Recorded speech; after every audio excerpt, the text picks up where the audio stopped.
Good everyone, welcome to Pen Security. On today's content, we'll be talking about Hydra brute force attack on GNS3. So, what is brute force attack? What is Hydra? So let's start by talking about brute force attack. So, brute force attack is a trial and error method used by hackers to gain unauthorized access to systems by systematically guessing login credentials, which are typically the username and passwords, until the correct combination is found. So, brute force is one of the oldest and most straightforward hacking techniques. The attacker, which is the hacker, may use a dictionary of common passwords to try all possible combinations depending on the complexity of the target system. So it's like trial and error. Then talking about Hydra. Hydra, which is also known as the THC Hydra, is a fast and flexible password cracking tool that is available on Kali. It supports a wide range of protocols which include SSH, FTP, HTTP and HTTPS, SMB, RDP, MySQL, Telnet, and so on. So that is it for Hydra. So Hydra can perform single username and multiple passwords. It can also perform multiple username and passwords, which is called combo attack. And lastly, it also performs brute force or dictionary attacks. And Hydra is favored in penetration testing because it is efficient, it is customizable, and it supports parallel connection for speeds, especially when you draw the threads in setting the configuration for the attack itself. So on today's lab, what we'll be doing, we'll just be replicating SSH, and if I have a chance, you can also try FTP, but I think that's just what we're replicating. We're doing SSH and FTP attack. So without wasting much of our time, I will just dive in. But before I dive in, you can see we have our internet, we have our switch, we have our Kali, which is our attack machine, and we have Rocky Linux, so should be our victim. So that is what we'll be using to get a start to this lab.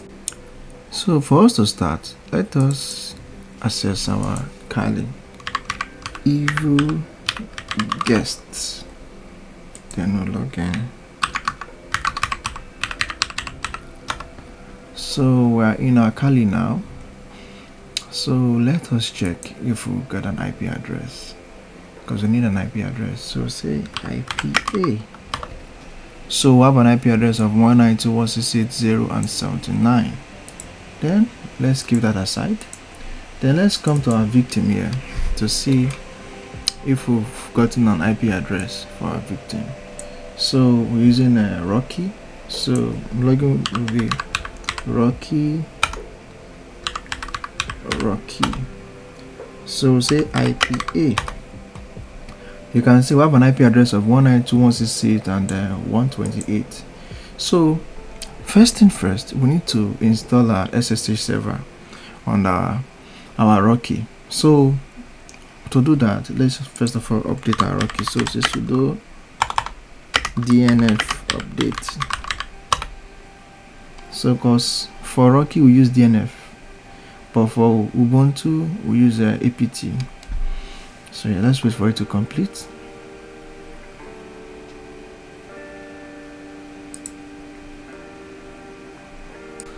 So I've successfully updated it, and also I installed the SSH server, so we'll be activating it now.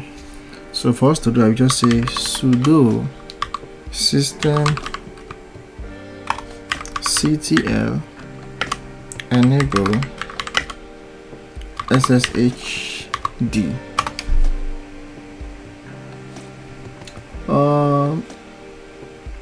What he's saying is etc is not,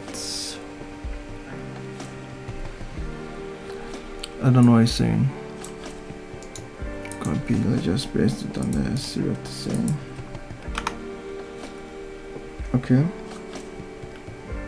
it's not matched, and then we say sudo ssh copy. I think what we need to do now is we need to check if it's running. Okay, yeah, SSH is actively running. So Ctrl C. Now that we have SSH running, let us check our IP address. So IP address is 192.168.0 and 128. Now let us assume our hacker already got our IP address, because obviously it's already on the local machine. So first thing he will need to do to get access to our SSH is for him to try to know the username. So this part of reconnaissance, they call it reconnaissance, where you try to get a username. So what he will just do is okay, let me log in. Coming, just waiting for it to come up. Okay. Okay, we're in. So let's clear. So there's a tool called, let me edit, zoom in, edit, zoom in, edit, zoom in, edit, and zoom in, edit, zoom in. So there's an app they call Enum for Linux. So we want to use SMB file.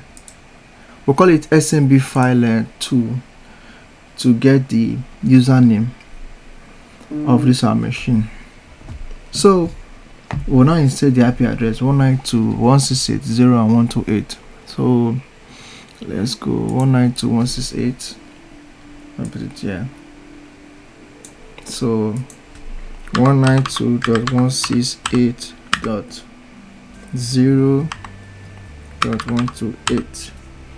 Before I do that, let us try to ping if we can get communication with the machine. So let's try to ping first. Ping 192.168.0.128. Yes, we can ping to the machine, so it shows that the machine is active. So let's close this, then let's run this code. So it's started its enumeration. We are trying to look for username here, so let's just wait for it to run. So it can't get a working domain, so it's searching for Navstart information. So it said the server doesn't allow sessions for username and password. So SMB is not working. So since SMB is not working, it can't find a username range. That's because the port is not open, like there's no service running there. So let's just try to run the regular nmap scan. So let's use the nmap scan. Let's call it an aggressive scan. Nmap A, then say 192.168.0.128, and then we need to get something out. So let's check what is running on this machine. We check it from here. Check it from here. So let's see if we can get any information that we use to exploit the machine. So nmap scan is running already, and as you can see here, it says let's check the scan report. It's a bit much. I just scroll up to see what it's saying. Okay, so it says these are the ports that are open. SSH port is open, and also we check for the OS. We can't see the OS it's running on. but we know SSH port is open, TCP port is also open, but we still don't know the name of the device. We can't use this information here. So let us run another scan again, nmap scan. So say nmap, this time we'll use the O. We want to get the operating system, like we want to get a clue of what we are doing. So let's check it again to see if we can get any access or any information. Right now any information is very vital, so you are acting as an hacker. So yeah, now let's go and check. So what is this saying is no exact OS matches for the host if you know what OS is running on it. So it's still not giving us the host name to what we want to really what we want to really simulate, and we can't just guess any information. That is the problem. We can't just guess any information. We need to get a resources. So what we'll do now is we'll just go to the website. We'll go to the website and we'll go and download any Linux machine admin word list. So say download Linux admin user name list. So this list now will contain list of usernames. So just accept all. So username lists. Let's check. So right now we're acting like the hacker. So this is just typically what the hacker would do. He will try to get resources to anything that will be close to it. So trying to check for admin username, it has to be Linux. So I'm checking for Linux machine admin username list. So let's check. So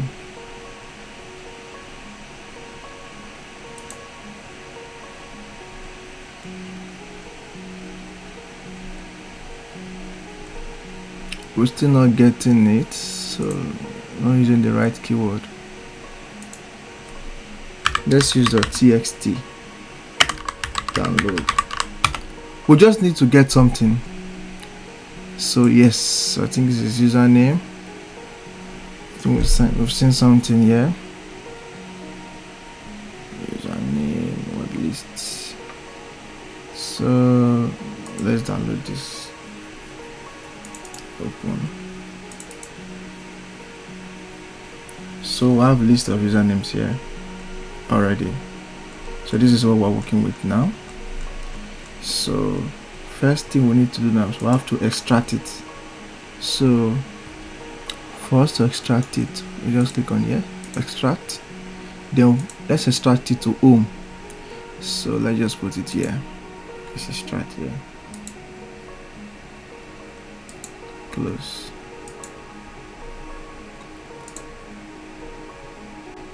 Now that we've gotten our username list, let us close this. So now we want to use Hydra.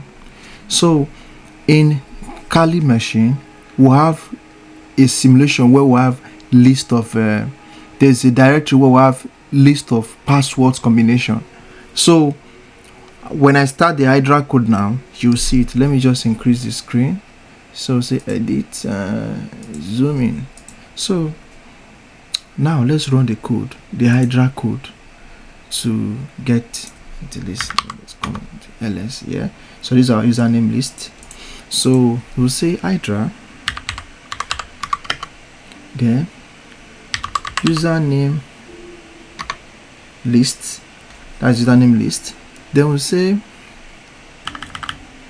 we'll state it here. -l. As for usernames, then the password. The password list where we will get the password. So the password list is stored at this directory -usr /share /wordlist /rockyou.txt. Yes. Then we'll say SSH because we are using the SSH. Then we set the IP address of our victim, which is 192.168.0.128. So this is the code. This is the Hydra script now. So let's click enter. So the attack is started already, and let us see what it's saying.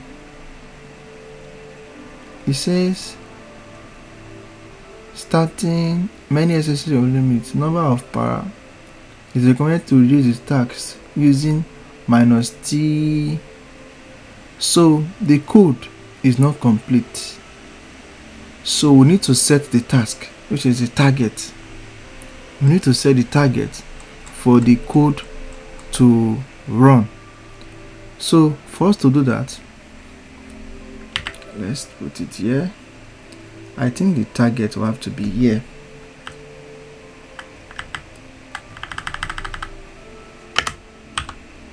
T will be, let's say 10.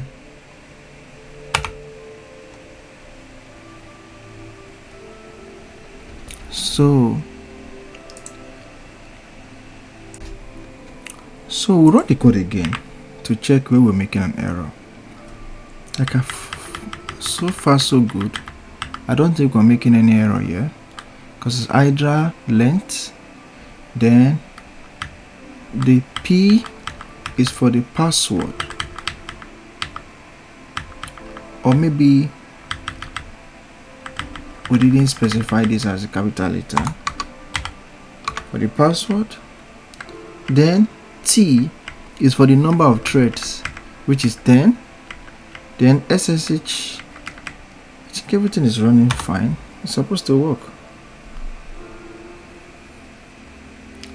So let's see, it's supposed to work. I think it's working now. Yeah, it's working now. So let us wait for it to get the attack, and let's see if we'll get so like you can see here, it's saying 1,414. I think it's 1,434,000 1 2 3 4 5 it's 1,434,440 tries per task. So let's just wait and see if we get an attack.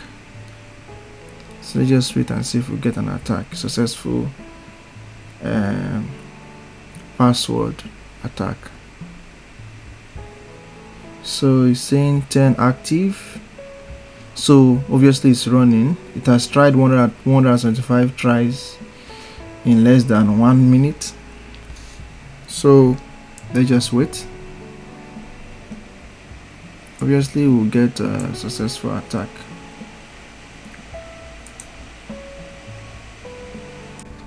So I canceled the previous one just so I want to try something else. I want to simulate it that we'll be seeing our attack vectors. We'll be seeing the entries.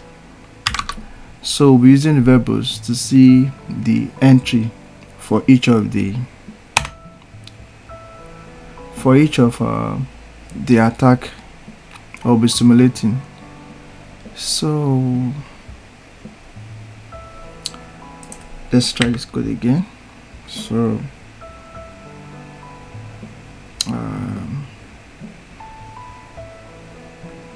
I don't know what is wrong. Control C. ls. So I have usernames.txt, which is correct. For some reason I don't know why it's not working. Okay, I think I've seen the error. So yeah, you should get the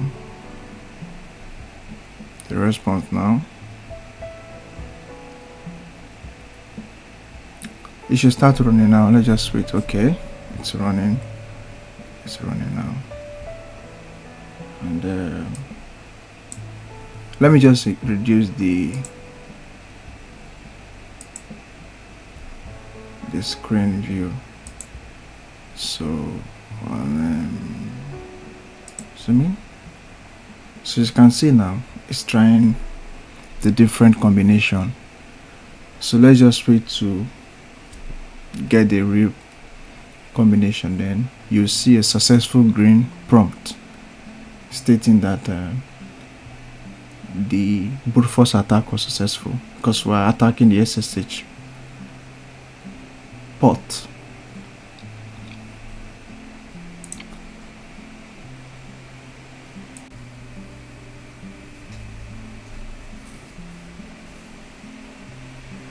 So we can see now we successfully got the attack. Username is Rocky, the password is Rocky. So now let us test it. So we'll just say SSH, then we'll say the username Rocky at 192.168.0.128. I'll click on enter, then say yes, you want to set up a signature. So you can see now it's asking us for the password we used to access the victim. So say Rocky, because the username and password is Rocky. So click on Rocky. You can see automatically inside the machine now we've successfully used brute force attack to get access. So say IPA, you see 192.168.128.24, 192.168. You can see now, so successfully attack this machine.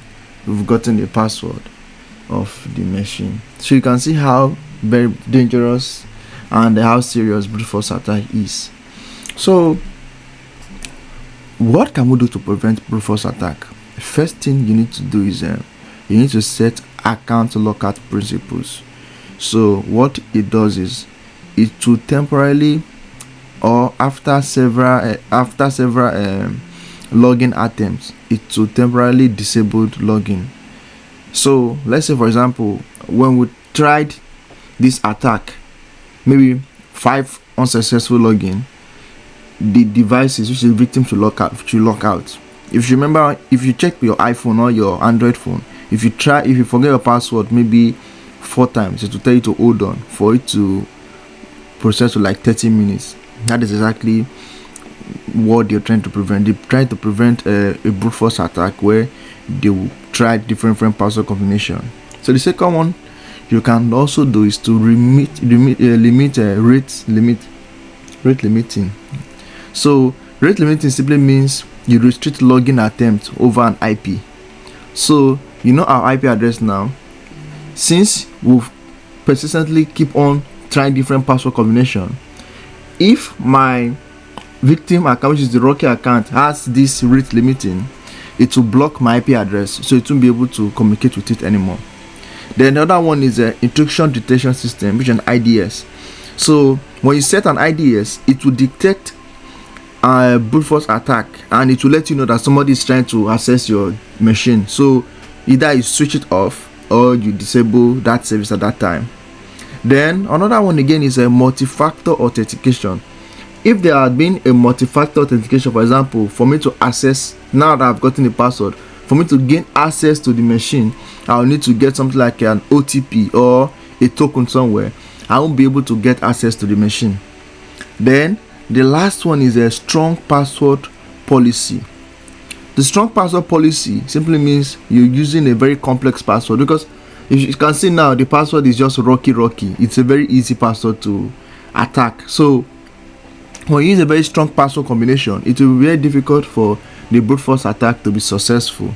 And before I forget, there's a software called fail to ban. So fail to ban, what it does is it automatically blocks IP address showing malicious signs like repeated failures. So this is all we have for our brute force attack today.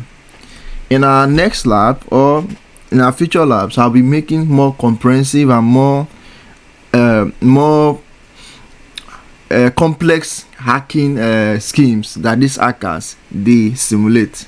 Thank you for staying on this video to this hour. Make sure you continue to like, share and comment on our videos. Thank you. See you in our next videos. Bye bye.